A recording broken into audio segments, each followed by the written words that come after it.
नमस्कार दोस्तों।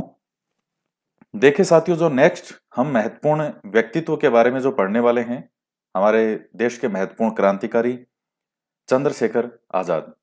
तो आज इनके बारे में हम पढ़ेंगे। देखिए, इनके बारे में जो सबसे ज्यादा प्रश्न आपसे पूछा जाता है वो दो चीज में से पूछा जाएगा। HRA और दूसरा HSRA, यानी हिंदुस्तान रिपब्लिक एसोसिएशन, और दूसरा है हिंदुस्तान सोशलिस्ट रिपब्लिक एसोसिएशन। इस HSRA से भी जुड़ी हुई कुछ घटनाएं हैं और HRA से भी जुड़ी हुई कुछ घटनाएं हैं।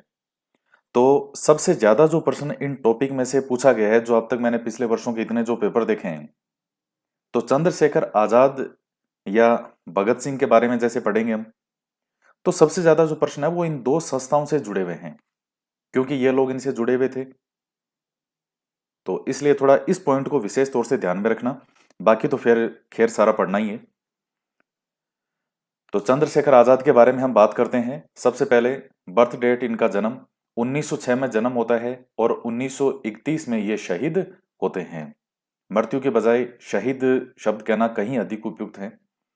तो 1931 में ये शहीद होते हैं। 23 जुलाई 1906 को जन्म होता है भाबरा गांव, अलीराजपुर, जो कि कहाँ है वर्तमान में, MP में। और इसके बाद में इनकी माता का नाम था जगरानी देवी और पिता का नाम था सीताराम तिवारी। हालांकि इस पॉइंट में से कभी प्रश्न आता नहीं है, लेकिन फिर भी पढ़ना है। इसके बाद में हम बात कर रहे हैं इनके उपनाम के बारे में। तो इनके कई उपनाम भी थे, जैसे आजाद। और चूंकि ये चंद्रशेखर आजाद जो है क्या थे, जाति से वैसे पंडित थे, तो इनको पंडित जी भी कहते थे। और एक जगह एक नाम आता है जहां गुप्त रूप से इन्होंने अपना नाम लिख करके और कोई संदेशा दिया था, तो वहां इन्होंने अपना जो नाम लिखा था वो बलराज लिखा था। तो ये प्रश्न पूछ सकते हैं, जहां इनको आजाद नाम कैसे पड़ा वो मैं आगे बताऊंगा आपको, और बलराज नाम कैसे आया वो दोनों चीजें। और बाकी जो पंडित जी कहते थे, चूंकि ये पंडित ही थे तो इसलिए इनको पंडित जी भी कहते थे।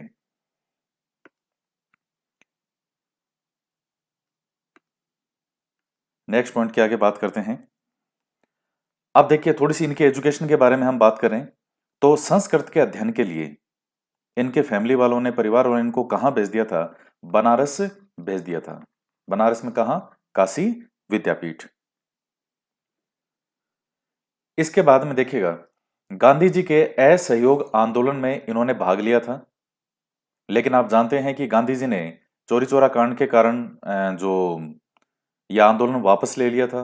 और इस बात से जो ये कई युवा जो उस समय क्रांतिकारी थे, चाहे भगत सिंह हो, चाहे चंद्रशेखर आजाद हो, ये इस चीज से थोड़े नाराज हुए थे कि जहां हमें सफलता मिलने ही वाली थी, अचानक बापू ने जो है, गांधी जी ने जो है सारा आंदोलन वापस ले लिया। तो भगत सिंह हो, चाहे चंद्रशेखर आजाद हो, और भी युवा क्रांतिकारी उस समय गांधी जी के साथ ही थे असहयोग आंदोलन में। लेकिन चूंकि जब गांधी जी असहयोग आंदोलन को वापस ले लेते हैं, तब ये लोग थोड़े गांधी जी से नाराज हो जाते हैं। और अब ये एक ऐसे मंच की तलाश कर रहे थे जहां ये क्रांतिकारी गतिविधियों के द्वारा जो है वो कार्य कर सकें, जो आजादी की लड़ाई है इसको आगे बढ़ा सकें। इसलिए इनको एक ऐसा मंच चाहिए था। यानी असहयोग आंदोलन के बाद से इन्होंने अपना रुख दूसरी तरफ कर लिया कि हमें एक ऐसा मंच चाहिए जहां हम अपना प्रयास कर सकें।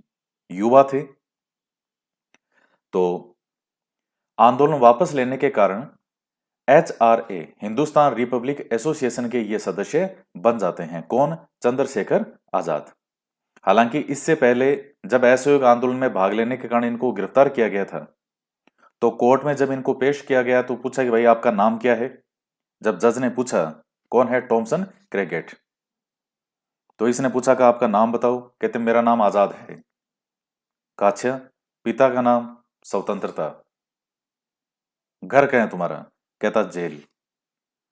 तो जब ये इन्होंने कही, तब से इनका नाम जो है वो क्या हो गया? आजाद भी इनको कहने लग गए।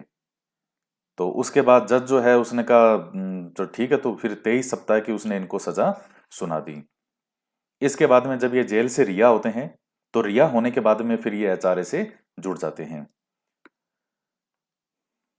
तो ये पहला पॉइंट आपके क्लियर है। अब इसके आगे तो एचआरए के बारे में कुछ चीजें हम देख लेते हैं।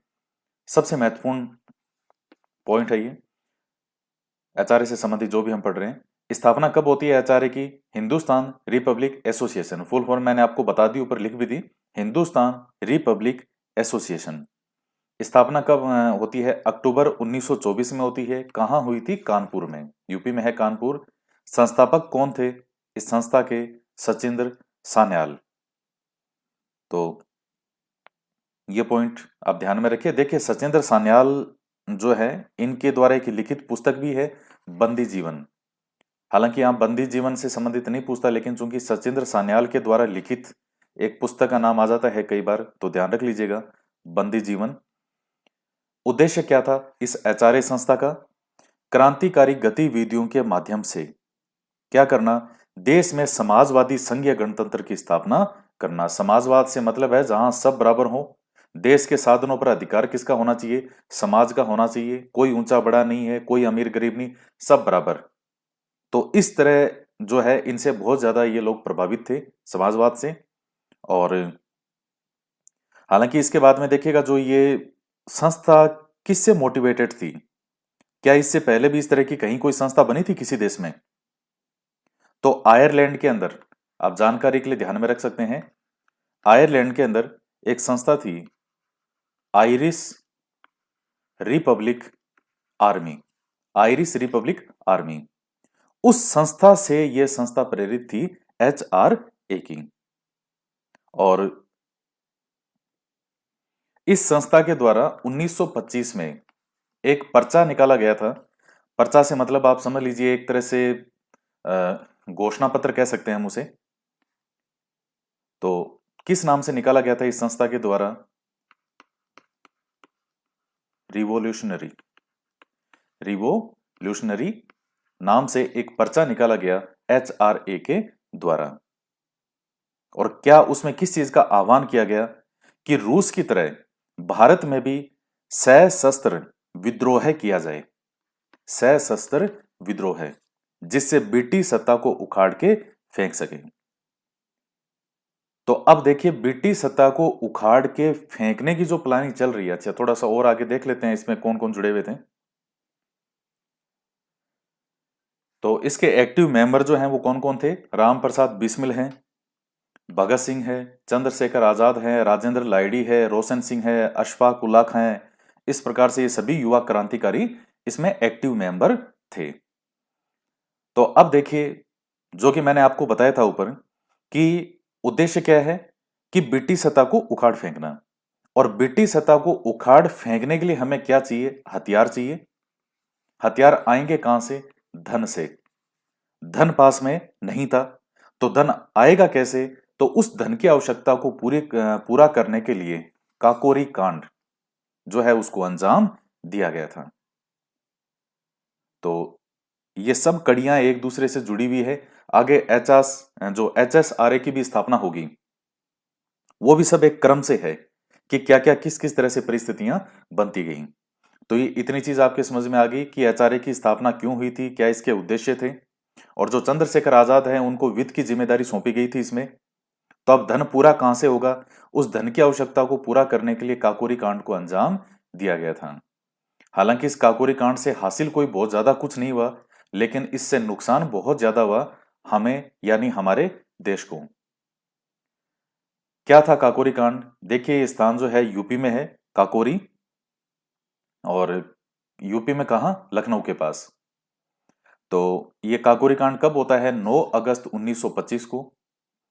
एक ट्रेन थी, 8 डाउन, 8 लिखा है ये, 8 down Saharanpur Lucknow passenger train.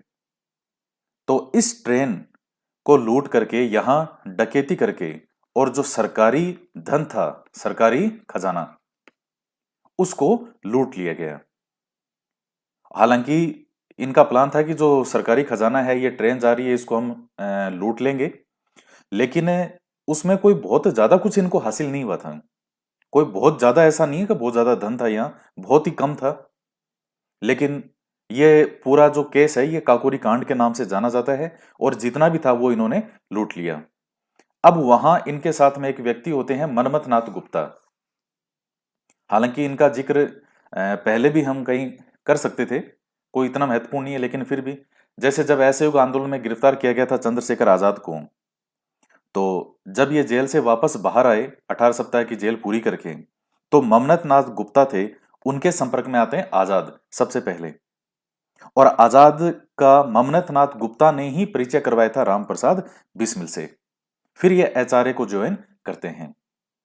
तो इनके साथ में ये ममनत नाथ गुप्ता जो हैं, इनकी गोली से गलती से, कोई जानबूझ के नहीं, लेकिन एक महिला की मृत्यु हो जाती है, क्योंकि ट्रेन कैसी थी, पैसेंजर ट्रेन, लोग तो थे इसमें।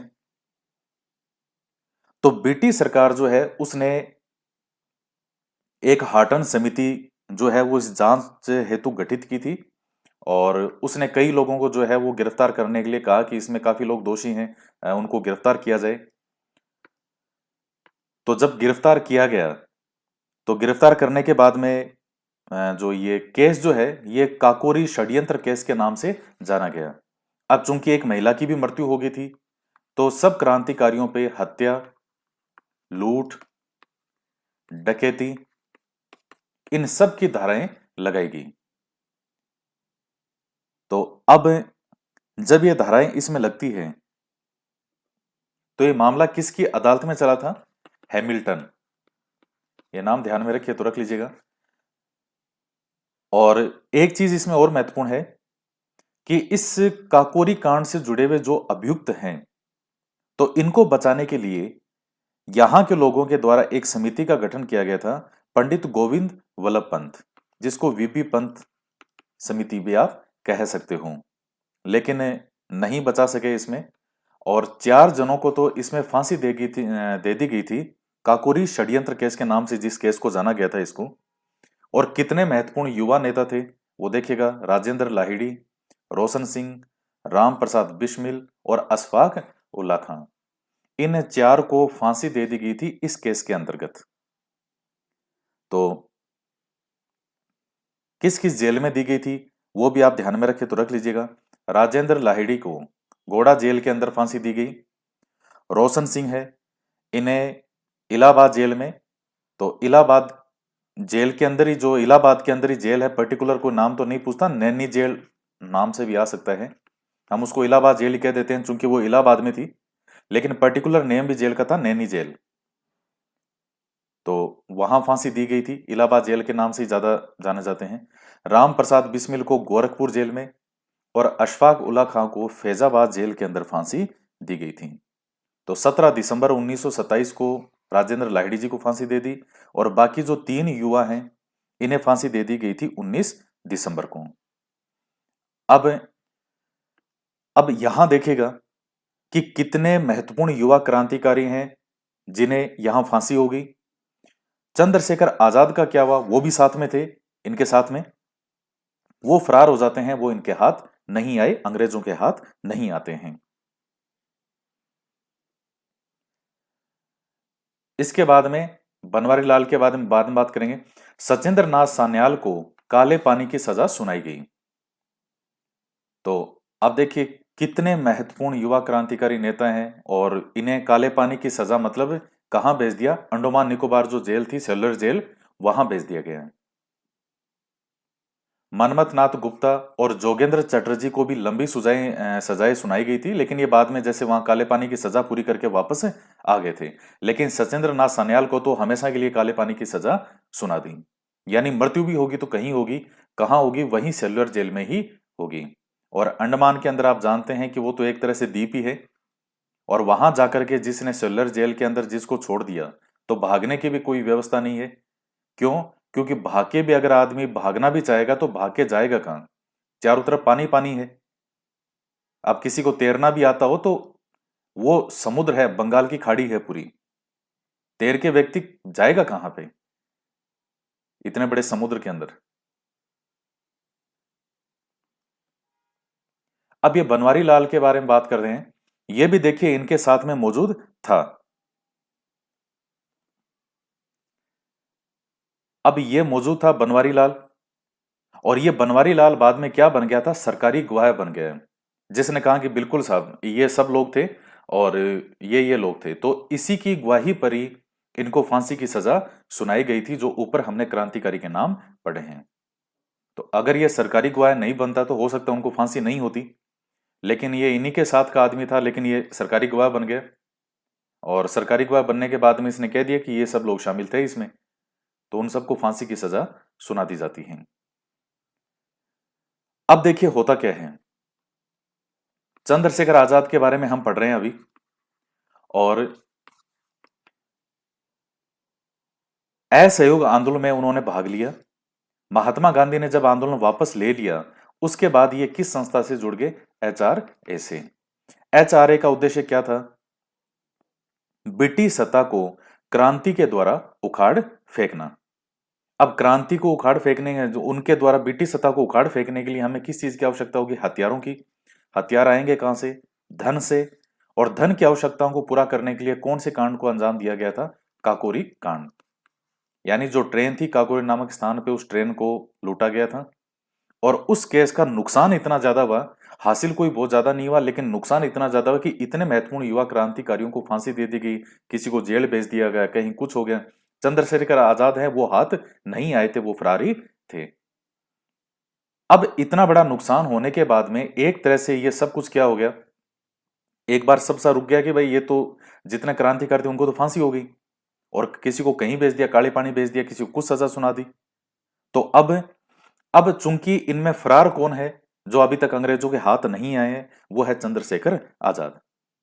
तो चंद्रशेखर आजाद ने कहा कि ये चुप रहने का समय नहीं है, ऐसे काम नहीं चलेगा। और इनके साथी तो थे दूसरे, जैसे भगत सिंह है, राजगुरु, सुखदेव, ये कई साथी तो हैं अभी भी। तब चंद्रशेखर आजाद ने एक नई संस्था का निर्माण किया कि चलो पहले वाली तो गई जो गई, अब एक नई संस्था का निर्माण करते हैं। इस बार उसमें सोशलिस्ट शब्द ऐड हो जाएगा नया, एचआरए के बीच में जोड़ दो socialist, Hindustan socialist Republic association. इस संस्था की स्थापना कब होती है, 10 सितंबर 1928 को, फिरोज शाह कोटला मैदान, दिल्ली में। संस्थापक कौन है, चंद्रशेखर आजाद। इनके साथ में जैसे भगत सिंह वो सब भी थे, लेकिन महत्वपूर्ण जो संस्थापकों में एक नाम कोई लिया जाएगा तो वो चंद्रशेखर आजाद का ही लिया जाता है। तो चंद्रशेखर आजाद के द्वारा, और जो इनके साथी थे भगत सिंह, बाकी सब लोग भी, सुखदेव, तो उनके द्वारा इस संस्था की स्थापना की जाती है। उद्देश्य क्या है, उद्देश्य अभी भी हमारा वही है, क्रांतिकारी गतिविधियों के द्वारा, क्रांतिकारी कार्यों के द्वारा भारत में समाजवादी गणतांत्रिक राज्य की स्थापना करना। तो अब एक्टिव मेंबर जो थे इस संस्था से जुड़े हुए, वो कौन कौन है, भगत सिंह है, भगवती चरण बोहरा है, विजय कुमार सिन्हा है, सुखदेव है, जयदेव कपूर है। तो ये सब लोग जो हैं इस संस्था में एक्टिव मेंबर थे, जुड़े हुए थे। और ये देखिए जब इनकी बैठक होती है फिरोजशाह कोटला में, मैंने आपको बताया जब इसकी स्थापना होगी, HSRA की, हिंदुस्तान सोशलिस्ट रिपब्लिक एसोसिएशन, तो उसमें राजस्थान से भी एक व्यक्ति ने भाग लिया था। नाम ध्यान में रखिएगा, कुंदन लाल। सामान्यतः नहीं पूछता ये प्रश्न, लेकिन राजस्थान से भी एक युवा क्रांतिकारी ने भाग लिया था जिसका नाम क्या था, कुंदन लाल।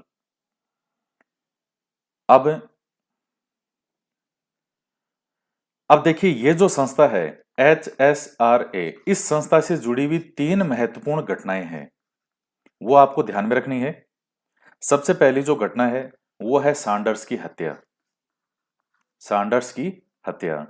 दूसरी जो घटना है वो है असेंबली बम कांड।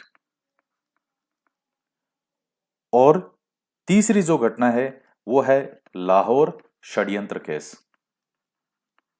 लाहौर षड्यंत्र केस। हालांकि वैसे देखा जाए तो ये तीनों घटनाएं जो है, जो कि इस संस्था से जुड़ी हुई है, वो भगत सिंह से जुड़ी हुई ज्यादा है काफी।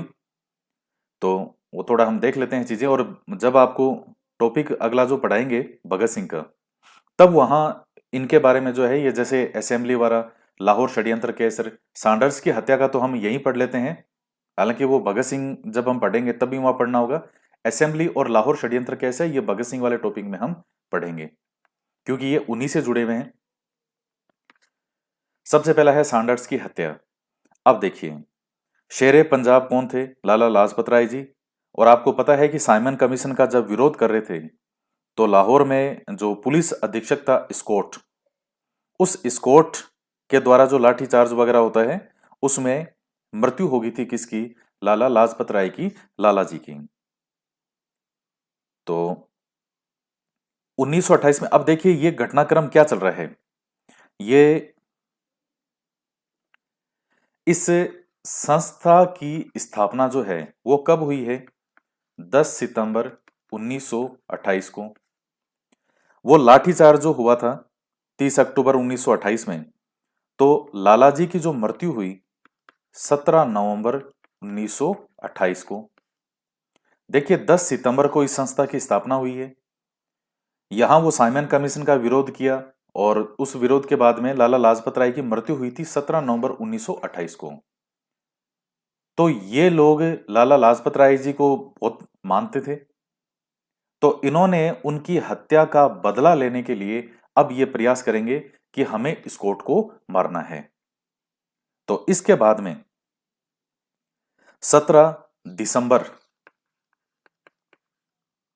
1928, 17 नवंबर को मृत्यु हुई है, और 17 दिसंबर 1928 को भगत सिंह और इनके द्वारा जो है ये मारने की कोशिश की गई, स्कॉट की हत्या की योजना बनाई थी। लेकिन वो जो जय गोपाल नाम का इनके साथ में एक व्यक्ति होता है, क्रांतिकारी, तो इस जय गोपाल से पहचानने में भूल हो गई थी, क्योंकि अंग्रेज हैं गोरे, वैसे भी सब दिखने में एक जैसे होते हैं। तो जो पुलिस अधीक्षक था स्कॉट, इसकी जगह गलती से किसको मार दिया गया? सैंडर्स को, जो कि उस समय पुलिस अधीक्षक, जो सहायक पुलिस अधीक्षक था लाहौर का, सैंडर्स। तो ये गलती से मारा गया था, ये उस हत्या का दोषी नहीं था। ये मारने का प्लान था स्कॉट को, और गलती से किसको मार दिया गया? सैंडर्स को। और ये जो सैंडर्स की हत्या है, यही आगे जाकर के लाहौर षड्यंत्र केस जो हम पढ़ेंगे भगत सिंह के टॉपिक में, और उनको फांसी का जो कारण भी बना था, उन्होंने जो असेंबली में बम फेंका था वो उसमें तो कोई फांसी का था ही नहीं, क्योंकि उसमें किसी की मृत्यु नहीं हुई थी। लेकिन ये सैंडर्स के अंदर एक सहायक पुलिस अधीक्षक को गोली मार दी थी। तो वो जो आगे उन पर लाहौर षड्यंत्र केस चलाया गया, उसमें इसी मामले को रीओपन किया गया था, सैंडर्स की हत्या वाले को। तो भगत सिंह, राजगुरु, सुखदेव, उन सब की फांसी का जो कारण बनता है, वो यहां ये कारण बना था मुख्य रूप से सैंडर्स की हत्या वाला। तो ये जयगोपाल जो है, इसने गलत पहचान कर ली थी। इसने कहा था यही यही स्कॉट है सैंडर्स की जगह, और फिर भगत सिंह और राजगुरु ने सैंडर्स की गोली मारकर हत्या कर दी। तो और बाद में जयगोपाल जो है ये सरकारी गवाह बन गया था। तो इसके कारण ही इनको फिर बाद में जो लाहौर षड्यंत्र केस होगा उसके अंदर इनको फांसी दी जाएगी। अब देखिए, जब सैंडर्स की इन्होंने गोली मारकर हत्या कर दी, तो सैंडर्स का एक खास व्यक्ति था, रीडर एक, चन्नन सिंह। इस चन्नन सिंह ने इनका पीछा किया।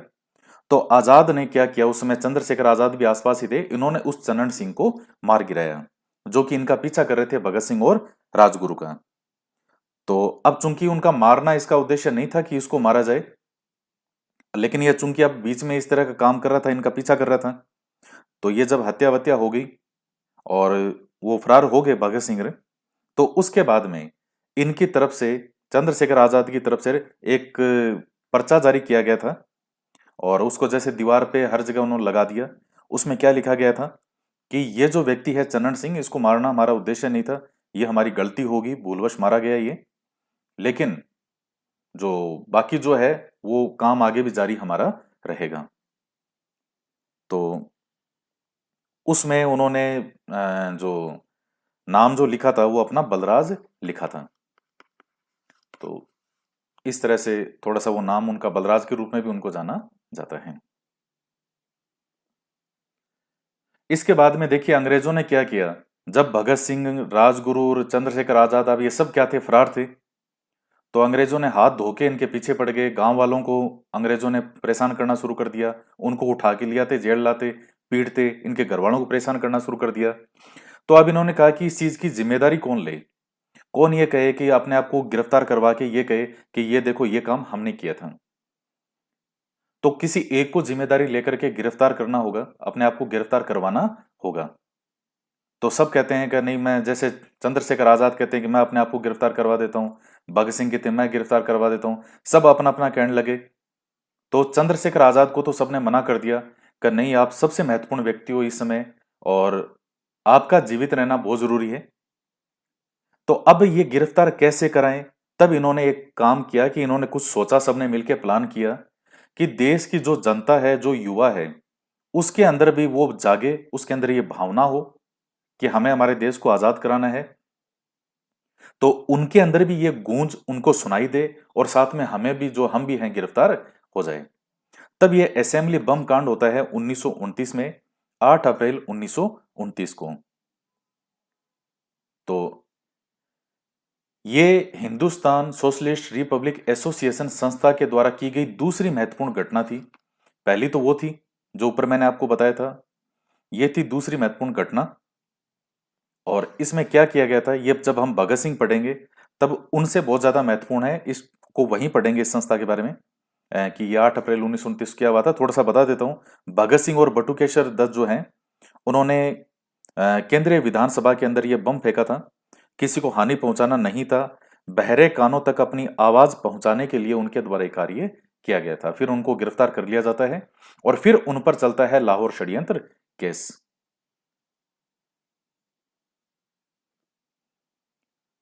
और उसके बाद में देखिए, जब इनको गिरफ्तार कर लिया जाता है, भगत सिंह और राजगुरु और इन कई साथियों को, तो तब कहते हैं कि चंद्रशेखर आजाद ने फिर से कोई प्रयास किया कि इनको छुड़ाया जाए। और कुछ ये कहते हैं कि रूस के साथ मिलकर के और चंद्रशेखर आजाद कुछ करना चाहते थे। तो कई अलग अलग चीजें हैं। होता यह है कि 27 फरवरी 1931 को जो अल्फ्रेड पार्क है इलाहाबाद में, वहां इनके कुछ साथी थे, जैसे सुखदेव और यशपाल। तो इनके साथ मिलकर के ये कोई गुप्त रूप से कोई मंत्रणा कर रहे थे। और उसी समय जो पुलिस को इसकी सूचना मिल जाती है, जो एसपी था नाटवावर, इसको सूचना मिलती है और डीएसपी विश्वेश सिंह के सहायता से इन्होंने पार्क को घेर लिया। और फिर आप जानते हैं कि जो सुखदेव है और बाकी जो यशपाल वगैरह, वो तो बच के निकल गए, लेकिन चंद्रशेखर आजाद है वो निकल नहीं पाए। और जब तक वो सामना कर सके थे इस विश्वेश सिंह का, तब तक तो वो करते रहे। और उसके बाद में जब एक गोली बचती है, तो वो कह रहे थे कि मैं हाथ किसी के आऊंगा नहीं। तो उसके बाद उन्होंने उस लास्ट गोली से अपने आप को ही गोली मार ली। तो इस तरह से 27 फरवरी 1931 को चंद्रशेखर आजाद शहीद होते हैं। और आजाद की जब मृत्यु हो जाती है, शहीद हो जाते हैं, तो उसके बाद में HSRA का जो नया नेता है वो यशपाल को चुना गया था। लेकिन 1932 में यशपाल को गिरफ्तार करके, इलाहाबाद से गिरफ्तार करके 14 वर्ष की सजा सुना दी गई। तो इस प्रकार से ये जो टॉपिक है ये आपका कंप्लीट होता है। और चंद्रशेखर आजाद के बारे में जितने भी महत्वपूर्ण घटनाएं थी, इनके एग्जाम के अकॉर्डिंग जो आपसे पूछ सकते हैं, वो बहुत कुछ मैंने आपको इसमें बता दिया है।